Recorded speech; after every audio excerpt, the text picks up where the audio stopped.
mosquito macho, ele se alimenta de seivas de planta. É a fêmea que necessita de sangue para maturar seus óvulos.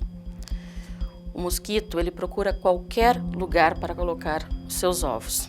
Pode ser dentro de garrafas com água, dentro de pneus, qualquer lugar que tenha água limpa e parada.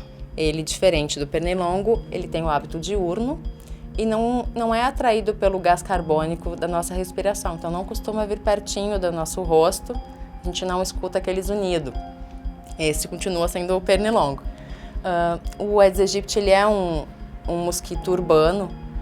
Em função disso, ele acabou encontrando na nossa sociedade atual o ambiente ideal, que a gente está cada vez gerando mais lixo. Então, a gente tem muitos recipientes artificiais disponíveis para esse mosquitinho.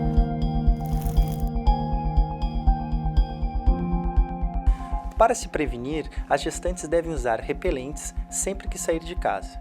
Também pode ser utilizado roupas longas, calças, camisetas de manga longa e utilizar o repelente por cima dessas roupas se essas roupas forem de espessura fina. Se tiver em casa, é importante colocar telas em todas as casas, manter a casa, se for possível, refrigerada e ao dormir usar o mosquiteiro. Lembrar que é importante revisar o mosquiteiro para ver se não tem um mosquito preso dentro do local. Hoje, através de um programa que está se fazendo nacionalmente, está se visitando 100% dos imóveis em todos os municípios com o objetivo maior de eliminar criadouros. E com isso a gente pede também que as pessoas recebam bem essas pessoas que estão fazendo as visitas domiciliares para eliminar os criadouros do mosquito. E esses ovos, eles ficam viáveis ali por mais de 400 dias. Então, por isso que além de retirar a água dos recipientes, deve-se pegar uma esponja e realmente esfregar para fazer uma remoção mecânica desses ovos. Senão eles continuarão ali e quando chegar a água, eles vão entrar no ciclo. É importante salientar que no Brasil, antes dessa associação e do surgimento do Zika vírus, nós tínhamos em torno de 140, 145 casos anos de crianças nascidas com microcefalia. Esse número aumentou abruptamente, hoje temos mais de 5 mil casos notificados no Brasil, com uma grande concentração no Nordeste. O fato é que nós estamos frente a uma situação de emergência em saúde pública. E essa situação de emergência em saúde pública não acontece só no Rio Grande do Sul, acontece em todo o território do Brasil e, mais recentemente, a Organização Mundial de Saúde, a OMS, também decretou um estado de emergência internacional em saúde pública frente a esse problema. Esse é um problema sério para a sociedade brasileira. São 5 mil microcéfalos que vão nascer. Muitos talvez tenham uma vida breve, outros talvez vão ter uma vida longa. É preciso criar políticas que incluam essas pessoas, que deem direito a essas pessoas terem qualidade de vida.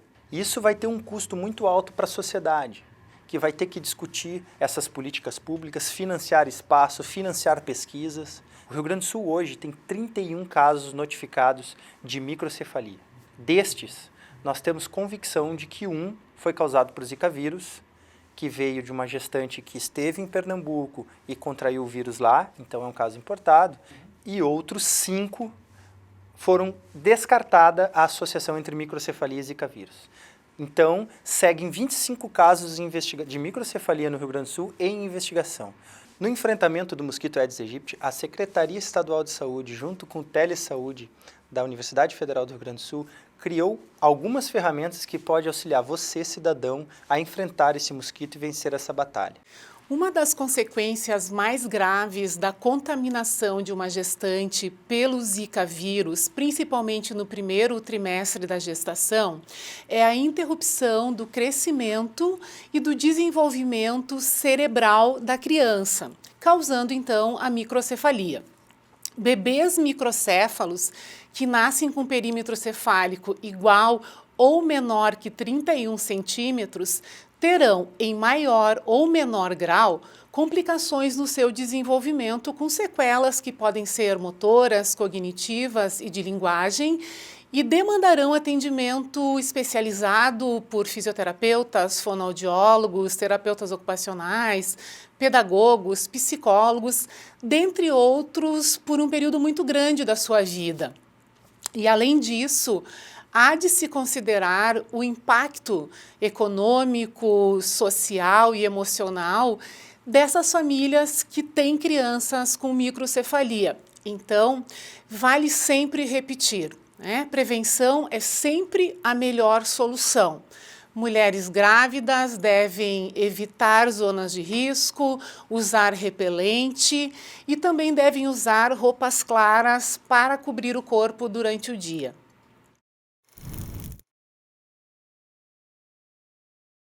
Aqui na regional, que compreende 37 municípios, a gente já encontrou o vetor nos municípios de Arroio do Meio, Cruzeiro do Sul, Encantado, Teutônia, Lajeado. E houve 2 casos de doentes que ficaram doentes fora da região, né? 2 casos importados. Um em Dr. Ricardo, de uma pessoa que viajou para o norte do país, e outro caso aqui em Lajeado, de uma pessoa que foi para o exterior e voltou doente.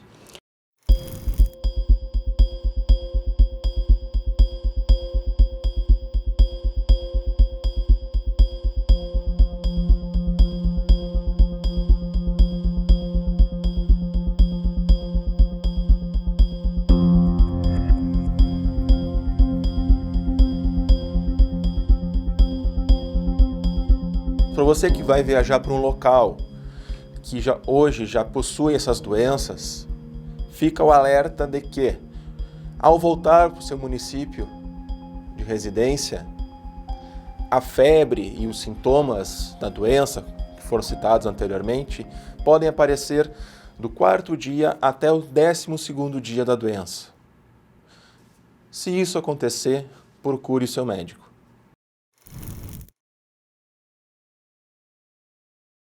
As principais indicações para aquelas pessoas que estão com esses sintomas é procurar o médico, e os medicamentos utilizados até o momento são antitérmicos, analgésicos e hidratação, né? São as principais maneiras de nós combatermos os sintomas da doença.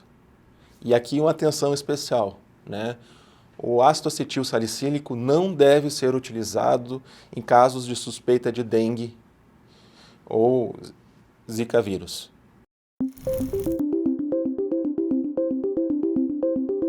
O que acontece é que a Univates, desde 2009, já vem fazendo várias atividades de controle de vetores.